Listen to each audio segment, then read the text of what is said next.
Գյուրջան Կասկադ, ցանկացած համեմատություն մեր օգտին է։ Ես կասեմ, որ նախորդ տարի հավաքագրվել է 2 տրիլիոն 390 միլիարդ դրամ հարկ, որը 5.1%-ով ավելին է, քան 23 թվականին հավաքագրված հարկերը,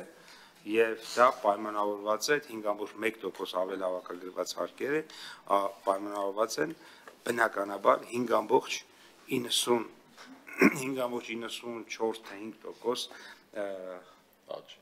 հնայի իրական աճով։ Հարկեր հնա հարաբերակցությունը հասանելի է համացանցում այնքանով, ինչքանով ձեզ եւ ինձ, բայց եթե դուք զլանում եք մտնել եւ այդ թիվը կարդալ, ես կարող եմ նշել, որ 23.6% է։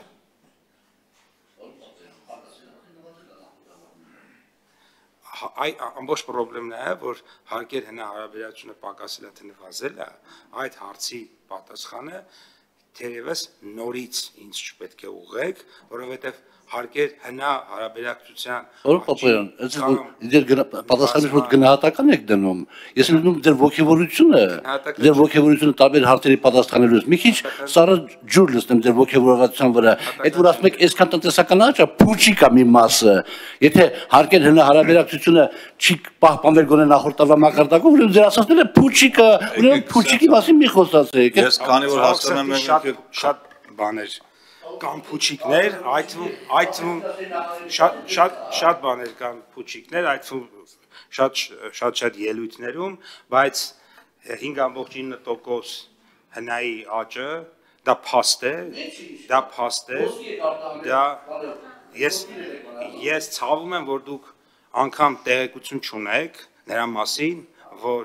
ոսկու վերաարտահանումը 0-ին մոտ ազդեցություն ունի իրականում հնայի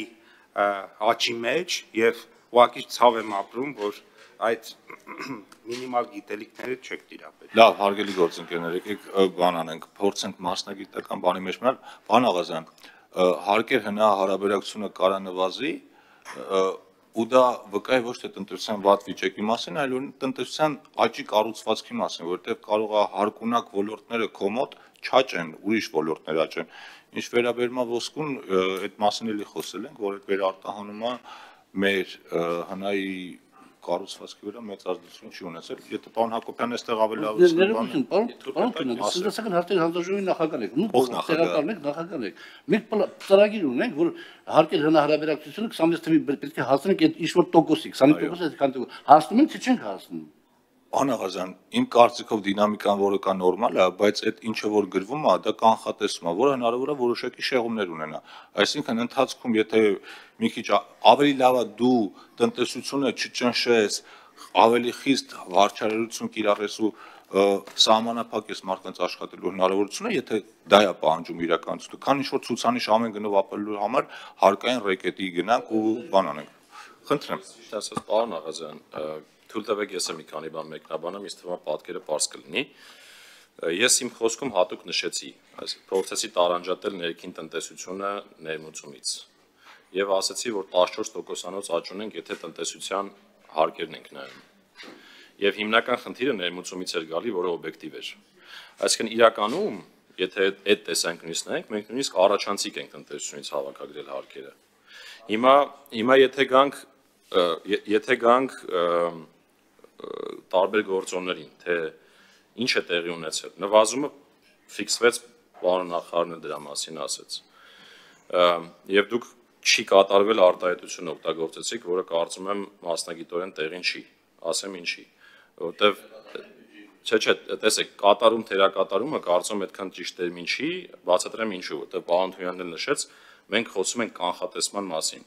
Երբ որ 2024 թվականի բյուջեն ընդունվել է, այդ ժամանակվա իրողություններով, սպասումներով եւ գործոններով կանխատեսումներ են իրականացվել, այդ կանխատեսումը դրվել է բյուջեի հիմքում։ Հետո ժամանակի ընթացքում տարվա մեջ 2 անգամ միջնադամկետ ծախսերի ծրագրի ժամանակ, հետո մյուս տարվա բյուջեի ժամանակ այդ կանխատեսումները ճշգրտվել են դեպի ներքև, բացատրելով թե ինչու է դա այդպես տեղի ունեցել։ որտեղ այն տնտեսական սպասումները, որոնք որ կային այն ժամանակվա իրողությունները, որոշակի դեպի ներքև ռիսկեր են ունեցել, ու այդ ռիսկերը տեղի ունեցել։ Ընդ որում, այստեղ կարևոր հանգամանքը նա է, որ կառավարությունը թափանցիկ ձևով բյուջեի ուղերձում դրա մասին գրում է։ Ես նույնիսկ կարող եմ այս քննարկումից հետո տեղերն ցույց տալ, դուք տեսնեք, թե այդ ռիսկերը ոնց են բաց նկարագրվում եւ հետո մեկնաբանվում, որ դրանք տեղի ունեցան։ Հիմա հարկեր հնայի տեսանկյունից բացի իմ նշած գործոնից կա նաեւ հետեւյալը։ Կան օրինակ ոլորտներ, որոնց հարկը գոյանում է ավելի ուշ, չնայած իրանք այդ տվյալ տարի օրինակ ասենք ակտիվությանը մեծ նպաստ են բերում։ Օրինակ վառ օրինակ է բանկային համակարգը։ Հիմա բանկերը բավական մեծ աճ են ունեցել 2024 թվականին, բայց իր հարկը չի եղել ինչու, որովհետև ավելացած արժեքի հարկից ազատված ոլորտ է եւ շահութ հարկը վճարվելու է այս տարի, հիմա մենք այդ էֆեկտը տենալու ենք այս տարի։ Կամ շինարարությունը ցիկլ ունի, այսինքն ինքը 3 տարի հետո է հիմնական իր հարկը ըստ էության վճարում։ Եվ այդ տեսանկյունից նույնը շինարարությունը էլի այս տարի։ Այսինքն նաեւ կա հնայի գեներացման եւ հարկի գեներացման միջեւ խզում, որը բնականon է։ Եվ այդ տեսանկյունից անհանգստանալու բան չկա։ Դրա համար ես ասացի, որ ճիշտ կլինի հարկահավաքման գործառույթը ոչ թե մենակ հարկեր հնարով նայենք, այլ մի քանի բաներ մեջ բերեցի։ Ստվերի նվազումը ինչպես է եղել, ստուգումներ ինչ արդյունքներ են ունեցել, ծախսահարցությունություն։ Պարտք ենք վերցնում, անհանգստանալու բան չկա, բարձր տոկոսով պարտք ենք, չանհանգստանանք։ Եվ ասում ենք 250 միլիոն դոլար կորցրել ենք, չանհանգստանանք։ Չէ, պարտքը դրա համար չի, պարտքը ըստ էության պլանավորված էր։ Այսինքն պլանավորված չափով վերցված պարտք է դա։ Այդտեղ որևէ նորություն չկա, պարոն Աղազյան, բայց ես այդ դաշտ չեմ մտնի, որովհետև մեր գործառույթներից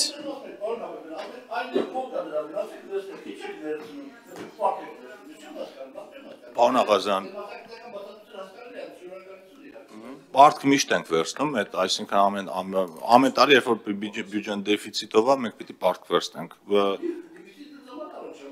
Չկա տենց երկիր համարյա, որ դեֆիցիտով չի, որտեղ տենց ավելի ճիշտ է։ Եկեք վերջին հարցն է պարոն Ղարամանյանն էր, ոնց որ ուզում տար, չէ, պարոն Ծիրյան, դուք ունեք։ Դե եթե հարցեր չկան, հարգելի գործընկերներ, ամփոփենք մեր նիստը, շնորհակալություն հարակից զեկուցող, ես կլինեմ կառավարության զեկուցի։